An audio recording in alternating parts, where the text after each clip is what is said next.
নাপাক অবস্থায় বেশিক্ষণ থাকলে বা গোসলে দেরি করলে ফেরেশতারা কি সত্যি অভিশাপ দেয়? নাপাক ব্যক্তির প্রতিটি চুলের গোড়ায় শয়তান থাকে, এটি কতটা সত্যি? অপবিত্র অবস্থায় বেশিক্ষণ থাকলে কি কি ক্ষতি হয়? একজন মুসলমান হিসেবে এগুলো জানা আমাদের অবশ্যই প্রয়োজন, তাই ভিডিওটি শেষ পর্যন্ত দেখতে থাকুন।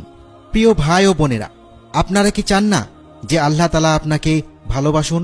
পবিত্রতা অর্জনই যথেষ্ট কারণ আল্লাহর ভালোবাসা লাভের জন্য। আল্লাহ তাআলা বলেছেন, নিশ্চয় আল্লাহ তওবাকারীদের এবং পবিত্রতা প্রিয়দের ভালোবাসেন। আমাদের মধ্যে এমন কে আছে যে পূর্ণ ঈমান অর্জন করতে চায় না? আপনি কি প্রিয় নবী সাল্লাল্লাহু আলাইহি ওয়াসাল্লামের এই কথা বিবেচনা করেছেন? পবিত্রতা ঈমানের অর্ধেক। পবিত্রতা কিছু ইবাদতের শর্ত, যেমন সালাত ও তাওয়াফ। মুসলিমরা অন্যদের থেকে পরিচ্ছন্ন